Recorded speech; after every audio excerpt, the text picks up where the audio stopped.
everybody. Will Alexander from Will Alexander's Dog Show Tips.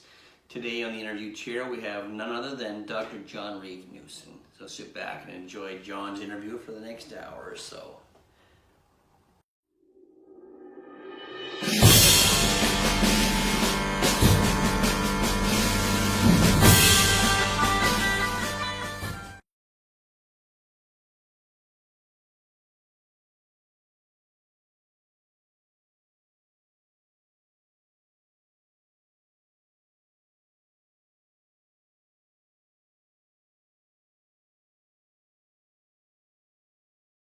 Hi everybody, Will Alexander. Today we have Dr. John Reeve-Newson. Hi John, how are you? He's making me call him John. I'm used to calling him Doctor or Sir, so he's making me call him John. I'm fine, Will, just fine. That's good. Yeah. How is this pandemic treating you? Well, it's hard to say. I'm really sick to death of it, but there's not much we can do about it, is there? Not really, no. No.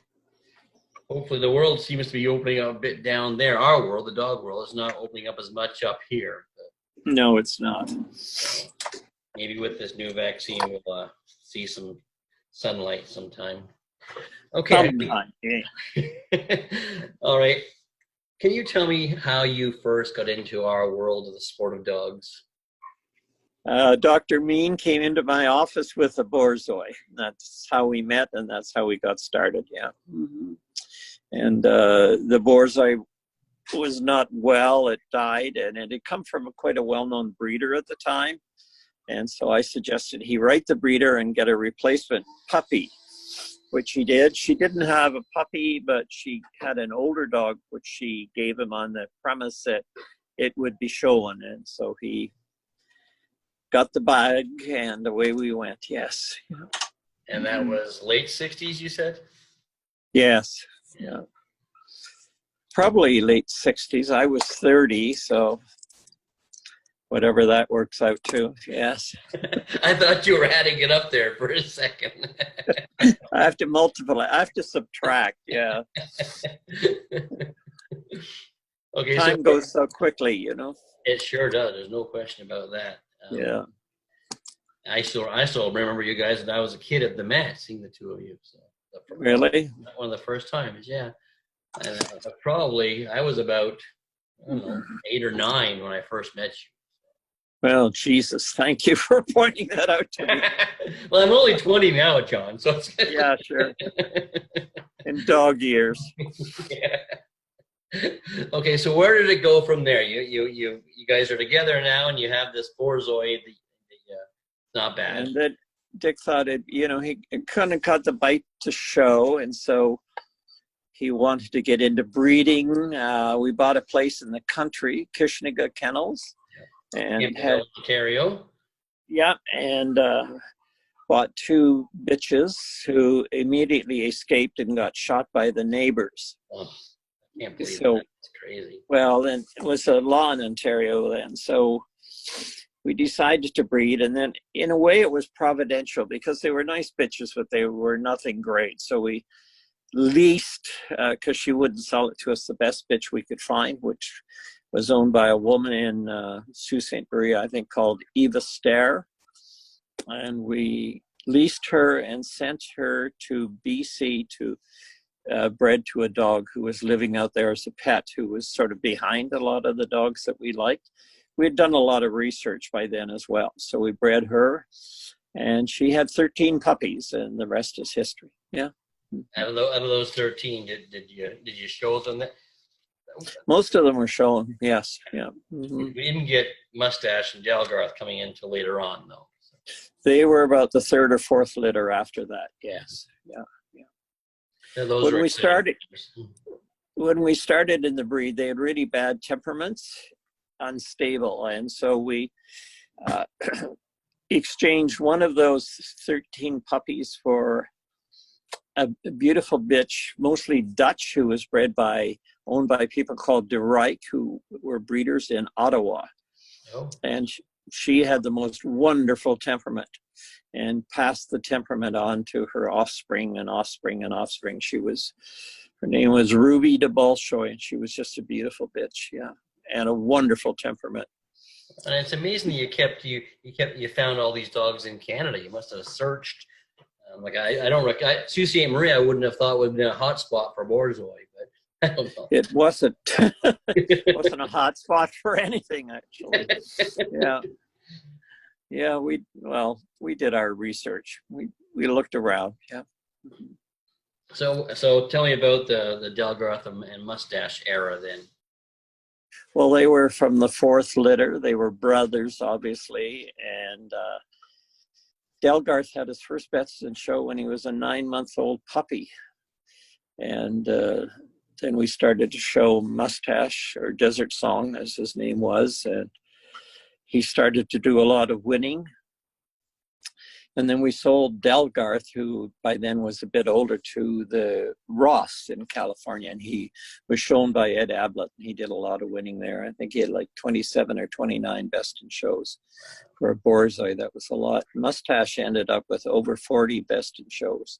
Top dog, all breed in Canada, et cetera, et cetera. Won the American National 2 or 3 times. Yeah. That's amazing. Yeah. And you did tell me, was he first or second at the Garden? I forget now.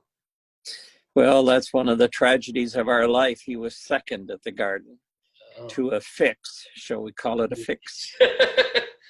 Because he would have gone best in show. But it's the only time I saw Dick cry after a group. Oh, really? Wow. Because we got, I was going to say a bad word, screwed. Yeah, sad. But it's a dog show for you, you know. For sure. Figure skating. Yes. So after Mustache, where did you guys go from there? Had you started judging yet? No, I started a bit later. I think I can't remember, but I started judging after that. Well, then you had to be breeding for at least 10 years, so that would have put me in the 40s before I started judging. And I was a terrible handler, just god awful.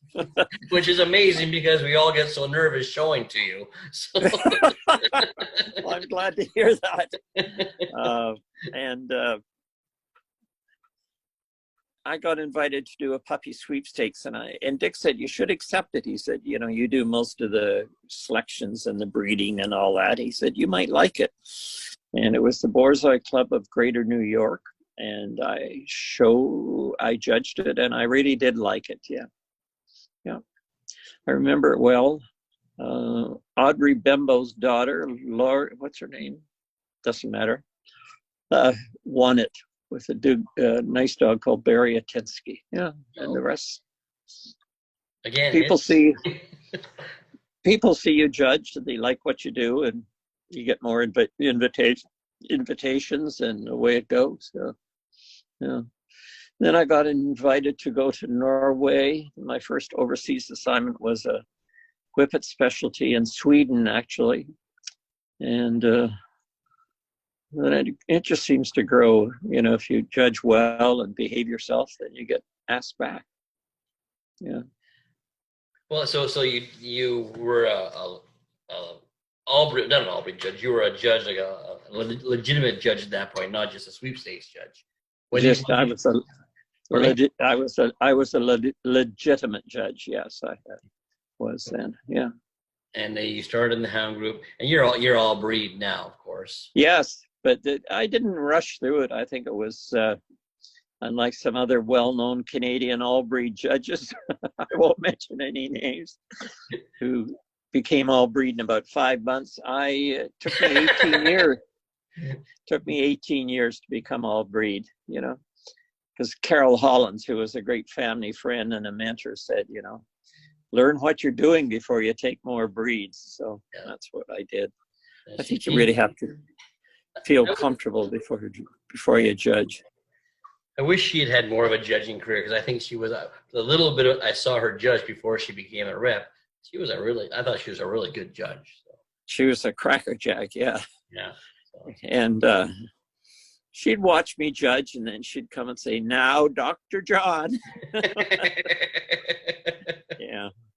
She was a good critic, harsh but true. Yeah. Yeah, she was harsh. Yeah. I only got to show to her once, and that was at English Setters at Cobo Hall. Back when Cobo Hall was a big show still, and it was frightening because I've known her my whole life, and but she goes in there, and you just she knows exactly what she wants, and not going to put up with any shit or anything.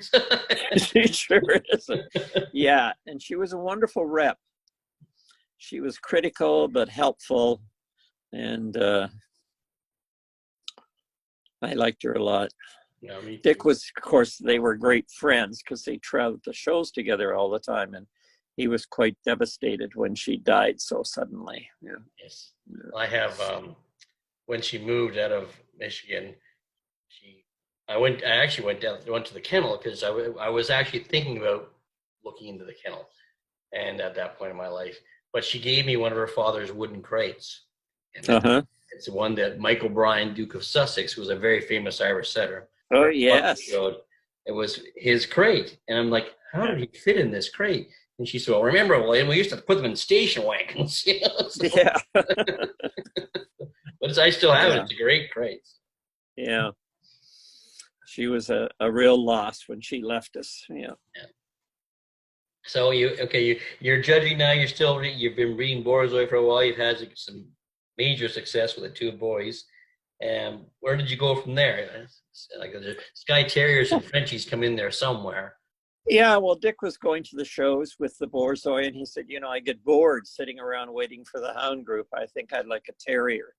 And so we bought a Skye Terrier from Glentan Kennels in Pennsylvania. Sorry, I just forgot their name. Nice bitch, and did some quite winning and bred her. And the first ones we had were mean as snakes, but just awful. They'd bite you as quick as you'd look at you, but the temperament we bred. I was judging in Sweden, I think, or Norway, not that it matters, and I gave 4 Skye Terriers, the breeder group, and they were just magnificent. And I came back and said to Dick, I just judged these Skies, which you won't believe, and they won this huge breeder group, and this is where you should go. And so that's what he went. He bought a dog from them, and they had wonderful temperaments, and still do have wonderful temperaments. Yeah. As Dick said, he doesn't think they were purebred because their temperament was so nice. Yeah.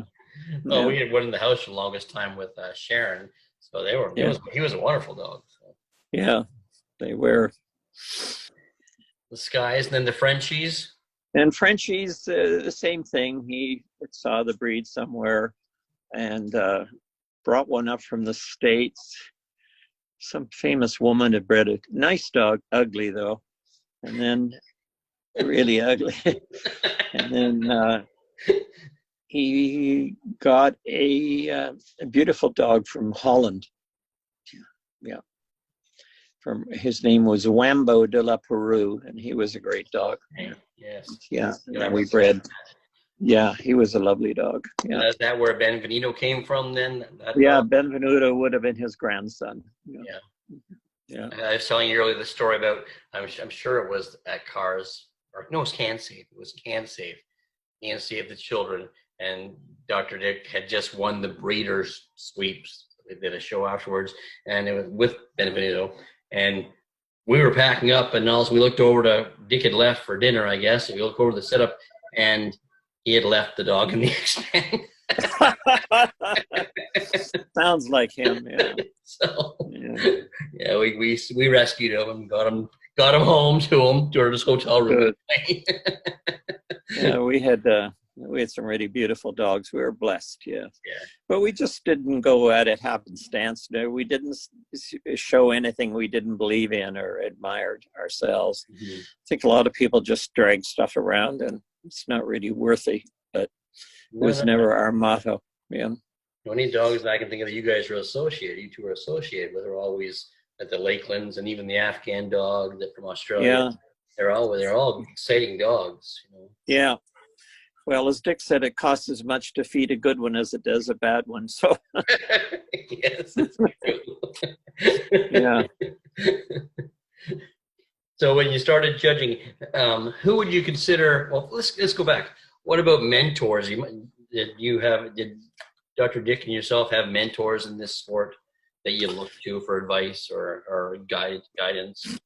Robin Hernandez from Mexico, who was a Borzoi breeder, who was quite a good friend and used to come up and stay with us. He was a great mentor in the Borzoi breed and gave us some good advice in breeding and showing. Probably he was one of the best in Canada. I think Shirley DeBoer, cranky though she was, taught Dick a lot about handling and was she didn't brook any nonsense. She was quite hard on him and would run him around the parking lot. And he really learned a lot from her as well. She was a great handler. Oh, she really was, yes. Yeah, really was. Yeah, we were lucky to be able to watch her growing up. So. Yeah. I mean, she didn't like to lose. No. But she was, it was funny. She was such, like I remember I was younger, I was like 10 or 11, showing my parents Doberman. And I want to say, it might have been Jimmy Trollinger. I can't remember who was judging. But no, it wasn't Jimmy Trollinger. It was somebody else. And the judge didn't want to judge, because I was really little, as you remember. He didn't want to judge this boy showing this Doberman. And Shirley stood up for me and said that she wasn't going to show her dog if I wasn't allowed to show my dog. So. Oh, good for her. Yeah.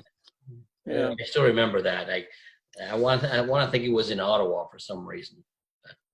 Yeah, I remember Jimmy Trollinger. Yeah. Yeah. He gave me one of my very first group first at the sportsman show. I bet he did. We don't need to go there, Will. Okay, let's get back on track. So it was Shirley and Robin. Who else do we have for mentors? Even judging mentors, Dr. John. Pardon me? Even judging mentors. You both must have some judging mentors that guided you. Well, I liked Mike Billings a lot, and I liked. She was a wonderful lady from California whose name I just forgot. I liked her a lot too. Yeah. What breeds what was her breeds? She judged hounds mostly and other breeds a lot. Yeah. I'll think of her. Pardon? Wasn't Dorothy McDonald? No. No. I'll think of it in a minute. Okay. Yeah.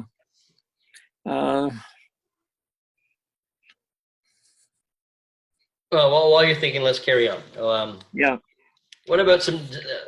You always talk about dogs having oh wow moments when you first see them.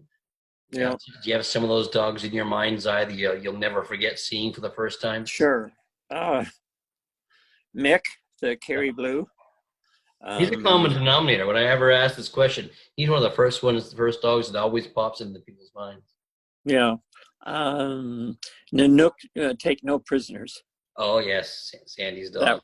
He was unbelievable. He was unbelievable. Yeah. He never should have lost the garden, but that's the luck of the draw. Yeah. He won Eukanuba though. I was there the year he won the Eukanuba show. Yeah. He was a wonderful dog. Yeah. Just everything you expect in the breed. Male, magnificent, great. Yeah, just everything. He had it all. Yeah, I thought. Yeah. He was fun. And she's a great rep too, by the way. Oh, she is. Sandy's dope. Yeah. If she needs to give you shit, she will do so. But that's okay. That's their job, Exactly. Yeah. Keep us all on track. Yeah. You remember that first wow dog you saw? Oh. Other than our own? Well, probably Nanook, I think, was probably one of my first wow dogs. Yeah. Yeah. Yeah.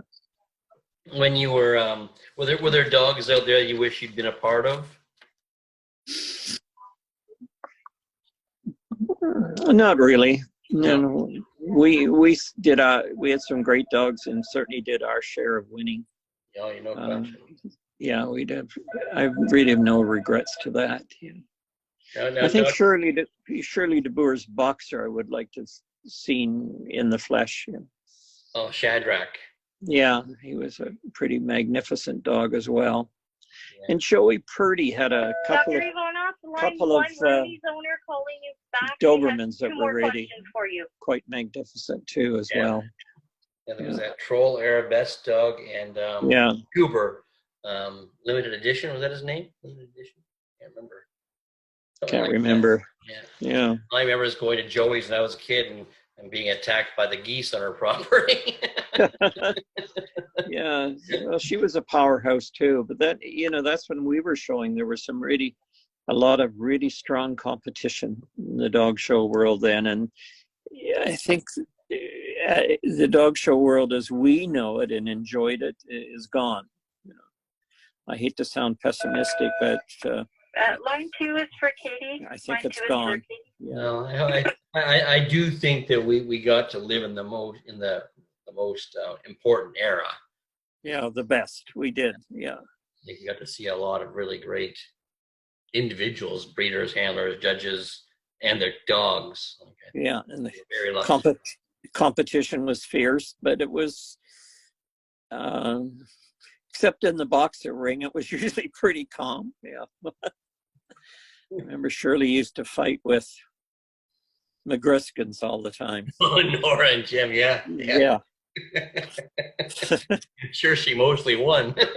She mostly won. She was fierce, yeah. She was something. As far as judging wise, you've had some really great assignments. Do you have some of those that stick out in your mind? Well, as my friend Espen said, I'm the only one who's judged best in show at all the Scandinavian shows. So that was pretty exciting to do those 3 assignments, Sweden, Norway, and Finland, actually. Judging the garden several times. I think I've judged there 7 or 8 times. That's always a thrill. What was your first assignment at the garden? Do you remember? Yes, I do. I was scared shitless. Terriers. The old Terrier group was your first assignment? Or? No, Terrier breeds. Yeah. Yeah.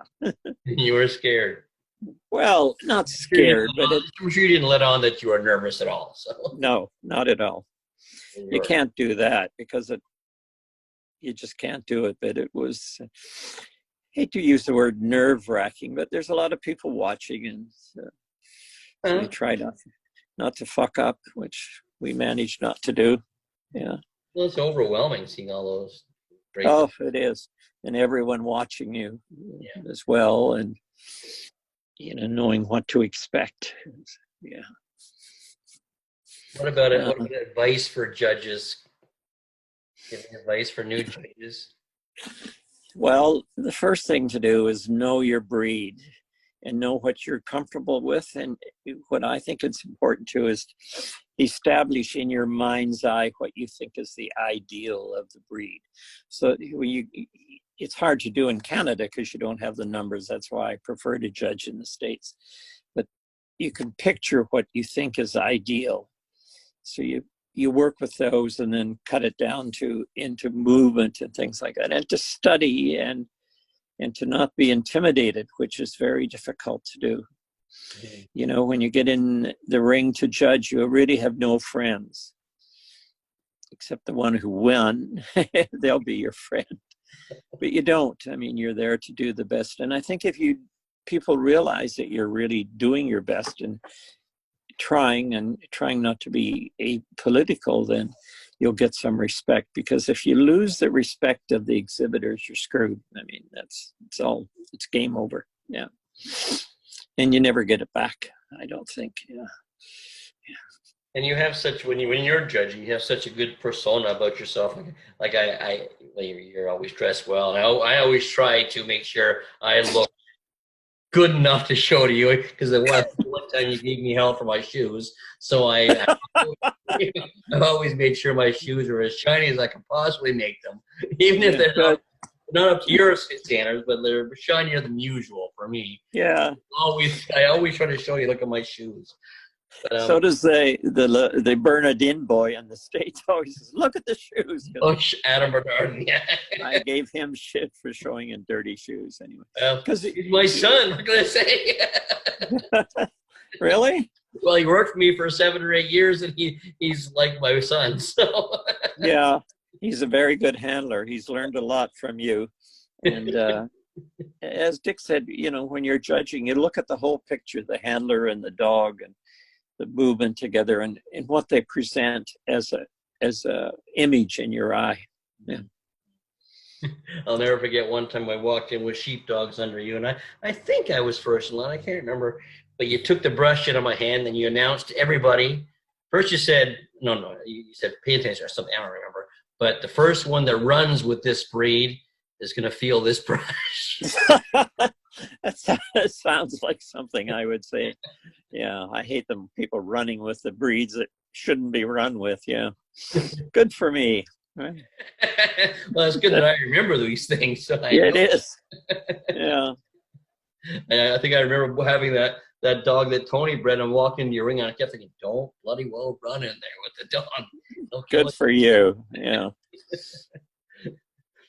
And you're always walking, if we're down there showing you, arise, and away we get to go. So. Right. You know, I still say arise. Yeah. So you do have that, it's intimidating, but it's also you're in charge. When you're That's good to know. Yeah. Thank you. So, did we answer the first oh wow dog that walked in your ring? Can't remember. We did. Yes. Yeah. Yes, we got off tangent on a different tangent there at one point. What and advice? We talked about advice to judges. What about advice to breeders? Because you guys have been so successful breeding as well. Well, do your homework, and we learned this, I think, from Robin Hernandez as well. To breed, as he called it, to the shadow of the dog. Don't breed to the dog that's doing all the winning right now. Look what's behind that dog and see what was bred to produce this dog, and that's what you need to go to. And when we bred our first Borzoi litter, the male was living as a pet in British Columbia with Leslie Rogers, of all people. Yeah. That's interesting, the shadow of that dog. That's a good way of saying You like that? Yeah. Yeah. I marked that down and used that stuff. You can, yeah. How do you feel about the judging process up here in Canada right now? Well, of course, it's been years since I had to go through it, so I don't know what's involved. It seems that there's an awful lot of judges coming through the ranks very quickly. I think without a lot of experience, shall we call, and as Dick said, well, they never bred a good dog. What the fuck would they know what a good dog is? Sorry. You know? That's staying there. Yeah, it's because if you see a dog or with quality, there's kind of a radiance comes out of them as well, and they have it, you know, the magic it. Yeah, I do. It does catch your eye. You yeah. Walk by a ring and just gradually look across the ring, and all of a sudden something hits you, and you have to stay and watch. You know. Exactly. Yeah. And it's the same thing if you're, especially, you know, if you have large classes when they come in, and you can usually think, well, that's a contender. Ugh, take it home and shoot it. That's not a, you know. I learned that from a Swedish guy. Yeah, quality always shows. And Dick and I used to talk about that a lot, why, you know, some judges don't do a very good job. And he would say, well, look what they had and what they showed. They never showed a quality dog, so they would never know quality when they see it, not only in their breed, but in other breeds as well. You know, a lot of breeds, I'll be quite frank, I don't know the ins and outs of it, but I think I can recognize quality. I think that's true of any successful dog person. I think that they just have that natural eye. Yes. They'll tell you why it's a great one, but they can sure recognize it. So. Exactly. Yeah. Yeah. What would you say over all the years of your showing? Let's start with showing. What was your favorite win? Best in show at the old Chicago International. That was an exciting win. Yeah. That was Mustache, Desert Song. Yes. Yeah. It was very exciting. Yeah. Who was judging that night? Do you remember? Tom Stevenson. Oh, wow. Excellent. Yeah. And that Dachshund lady did the group, very elegant, quite crusty, but she gave him the group. Yeah. To go first in the group, the Schwartzes went second. Yes. That was a great moment. Yeah. And as a judge, what has been your favorite assignment if you could narrow it down to such a thing? Well, that's difficult to say because every show, even sometimes in little podunk shows, something will come in your ring that makes you really happy. I think to do the groups of the garden is very exciting because you usually, well, it depends who does the breed. Sometimes it's kind of disappointing because usually the breeds that come through are, the quality dogs as well. And remember the first time I did the hound group there, and I said to somebody, when I saw her, I said, "Now, where were you in that group?" And she hadn't gotten through the breed, which was kind of sad because I thought her dog was beautiful. So yeah, that happens. Shows you, yeah.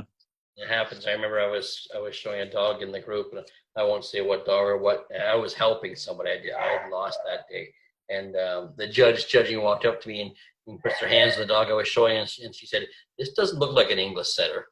So really, yeah. So I knew I had the wrong dog in that ring. Yeah. You learn as a judge, keep your mouth shut. Never offer an opinion. Yeah. Yeah. What about funny instances in the ring while you were judging, or mostly judging? Since you told me you were a horrible handler, so you're not going to have a lot of those. Well, I never really have any amusing things as well. I had some woman once who her slip fell off. I thought that was kind of funny. She was great. She just stepped out of it. I picked up the slip and she kept going. I think she won her class, actually. Yeah. I'm usually pretty well in control. Yeah. So nothing gets too loose on me. Yeah. That sounds sort of pompous to say so, but it's the truth. Yeah. And what I think about your judge, I think you have such a dry humor that once in a while you'll say something under your breath to someone that is funny. Because I've been there. You can't repeat those. Yeah. I've been there. Yes. Okay. How about if you could speak to the 20-year-old Dr. John Reeve-Newson and give him any advice, what would it be? 20 years old? 20-year-old Dr. John, yeah.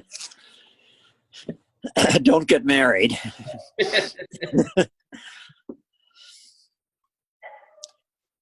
My advice is just decide what you want to do and set your goals and follow them through with all your heart and with all your vigor. Try not to get distracted by the idiosyncrasies of life as well. Maintain your direction and remain your purpose and your focus. Yeah. Yeah. Okay. That's good. And that's what Dick and I did when we got into dogs. I mean, we were both 30 when we met, and we had an objective and a focus, and we never lost it, and we had each other to support with that as well. Yeah. That was a great partnership in the sport, that's for sure. Yeah, it was a great one, yeah. So are you missing dog shows at this point? Oh, terribly, yes. Yeah, it's such a part of your life. And I have so many friends in the dog show, exhibitors, of course, and other judges. And it's a huge gap in your life in what you fill yourself in that time. I'm lucky our daughter lives and her husband live just around the corner from us. And so she's great company, and so is he. They stay in our bubble. They come over for dinner, but it's not the same as bullshitting with, Sui and all the other judges. Yeah. Yeah. But how about this question? Do you have any advice for handlers showing to you?